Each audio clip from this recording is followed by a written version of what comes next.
enjoy a heightened reach advantage against Berto.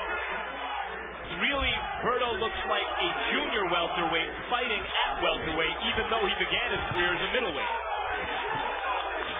Lennox, how can Berto get back in a rhythm and sort of get a measure of control in this fight? Because right now it feels like Collazo is dictating all the terms.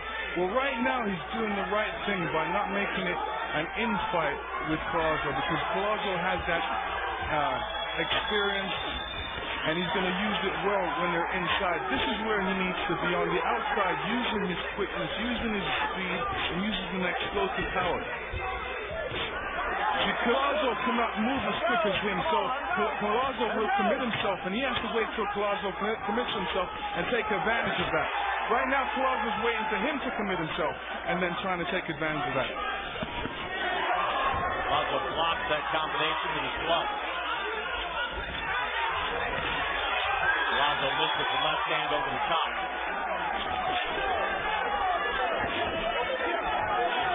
Yeah, Andres Berto electing to box a little bit more, moving a little bit more. Come on.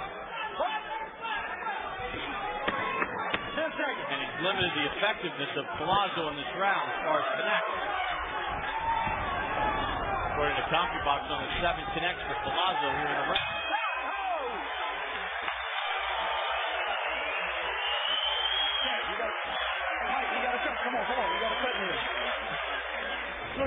This Tuesday is the next installment of Real Sports with Brian Gumbel. Among the stories, we'll look at why so many NFL players feel the need to carry weapons. Then next Saturday night on HBO, Antonio Margarito returns to the ring for the first time since his sensational knockout win over Miguel Cotto. Margarito will take on the always dangerous Shane Mosley. Keep your hands in front. Don't reach your hands around him, baby. All right? You got to touch him and move. That's all you got to do. Yeah, you're too fast for him. Use your speed, and this fight will become easy. Up and down. When you stand there, it's the only time he hits you. The only time he hits you is when you stand there. Hear me? Up and down. You understand me?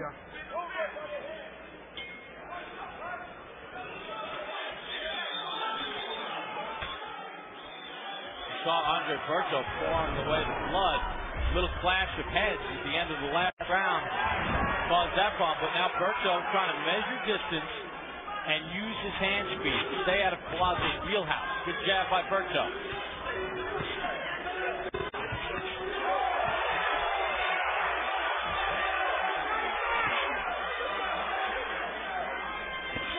Lennox, a much more intelligent approach to the start of the round by Berto. Yeah, I mean, he's got that boxing ability. Like I said, he can move, he can box. This is what he needs to do against Collazo, because Collazo can't do that. He's got to use all his advantages that he needs to do.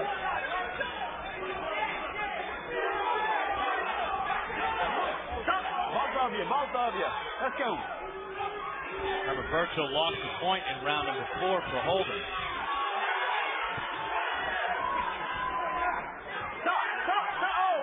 No. Come on, guys. Referee has sort of put himself in a tough position, having already deducted a point from Berto for holding.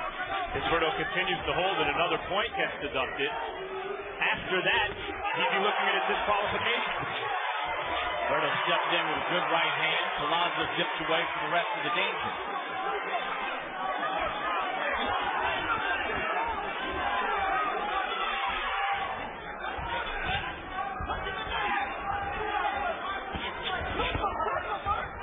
Berto circling too much to his right against the southpaw? Well, he needs to mix it up. He needs to circle to his right and to his left. And when he's switching sides, that's when he seems to throw combinations to keep Collazo busy. This is where Berto gets himself in trouble. But Berto's trying to push him against the rope as a form of holding, but what he's doing is allowing him to punch at the same time and not punching him back. You know, give Collazo credit. Berto boxed him exceptionally well to start the round, was not able to deter Collazo, who continued to throw punches to the body to apply pressure and to set for Berto. Berto is better on the outside, keeping him on the outside. It's always better when Collazo's trying to catch you, because you're allowing him to commit himself, and that's when you can use your quickness and take him out. Left cross, two shots to the body by Collazo. He dips away from the punches of Berto. Uppercut by Berto. Collazo withstands it. Happy New Year, boxing fans.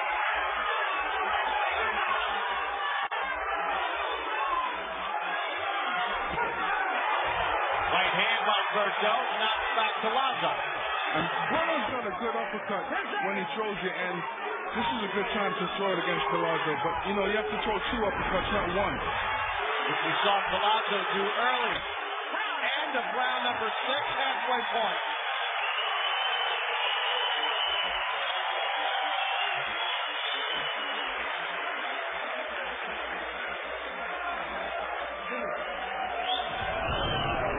Listen to me. Get outside.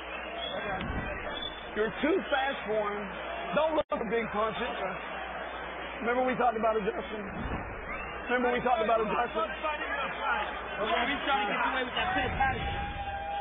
And you were going to see the headbutt by Collazo, but, you know, wasn't meant. He was throwing the punches coming inside, but it still gave a nasty gash over Berto's eye. That happened at the end of round number 5. Didn't seem to be a problem in round number 6. Berto has a very good cut man in Danny Milano working on that cut.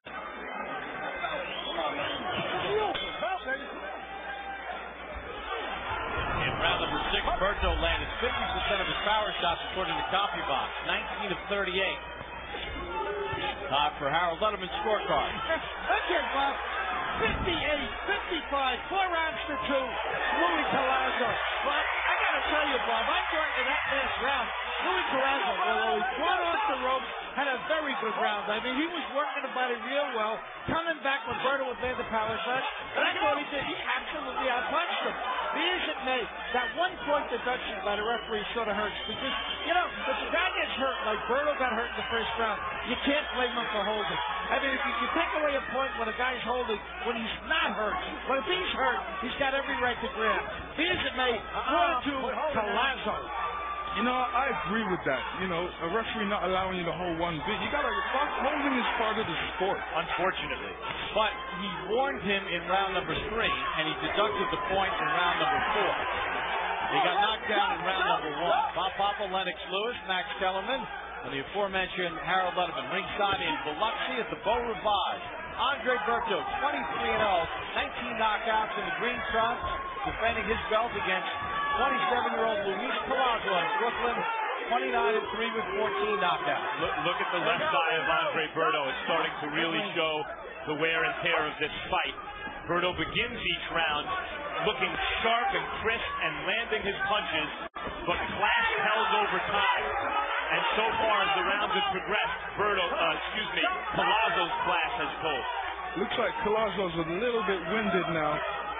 More than half past the fight, and it's showing on him a little bit too. Yeah, Berto's landed a couple nice hooks to the body, just missed with a right cross.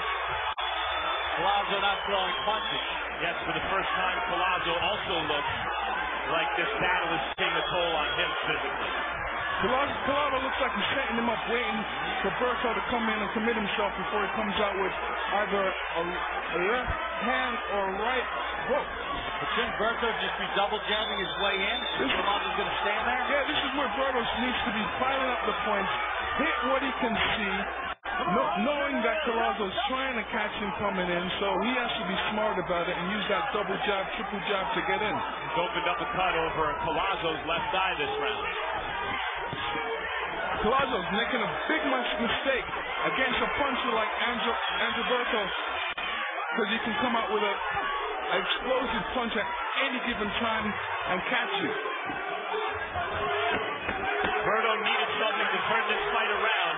Maybe he found it here in the 7th. Collazo fans trying to rally Collazo. The Berto fans are getting full throat.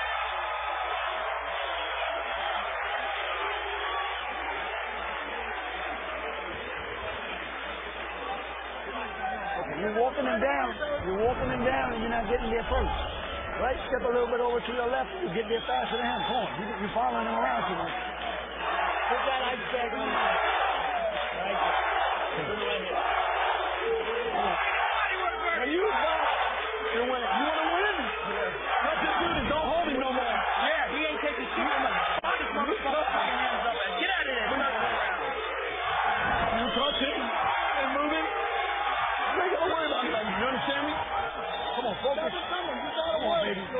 work too hard for this. Come on.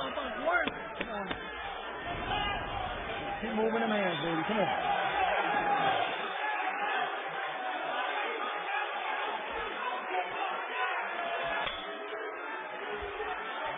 Round number 8 begins for Andre Berto and Luis Collazo. You saw the cut on the left eye of Collazo.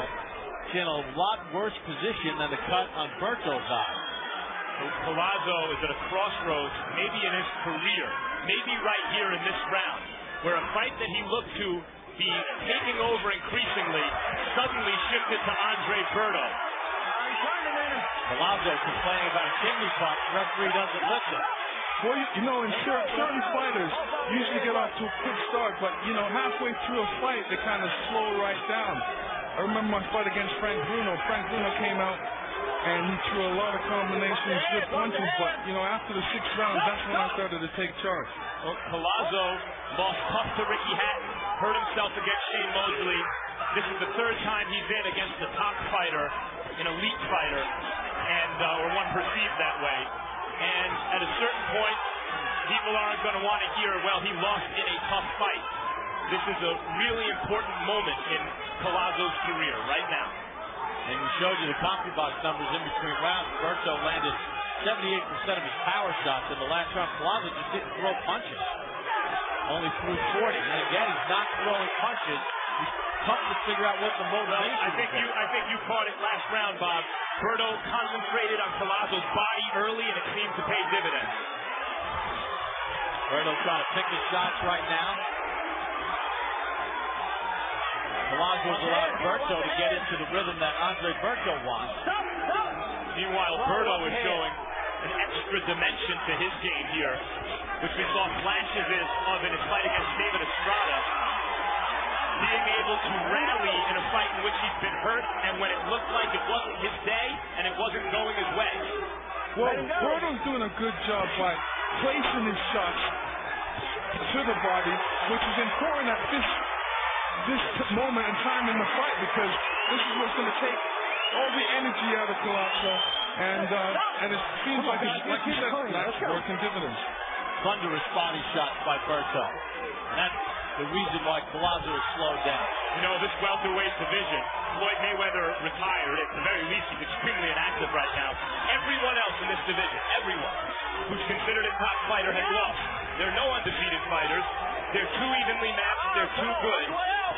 If Berto gets away with a W tonight, he will have really made a statement.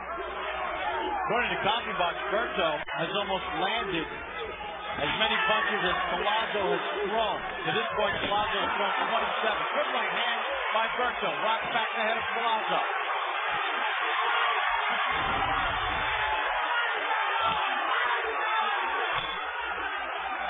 End of round 8. As Collazo run out of gas. Well, you know, he could have been resting. Come on. Get the energy. Let them get back in the fight now. Let's get it here. That's it. Dig and deep, man. Dig and deep, champ. Come on. You got it in you. And you even see a good left jab by Berto. This is the punch that actually cut Collazo on that left eye. You can see right there. You got to get busier. You got to get busier. Come on. Sucker. Right down, man. Come on. This is it, Lo. No tomorrow, baby. That's right. Come on. He's hurt to the body. He's hurt to the body. You want to win this? Keep working. Don't work it already. All right, well, don't give me bull. Now, you could make the case that Berto has won the last 4 rounds. You could make that case, although one of those rounds I know that Harold did give to Collazo, but the tide of this fight has really turned in the favor of Berto, and he's done it with body work and staying out of the point is wheelhouse that of Collazo. he found something. He was looking for something and found it. And maybe the best example of that in boxing today is Joe Calzaghe, who, especially against Mikkel Kessler a couple of years ago, was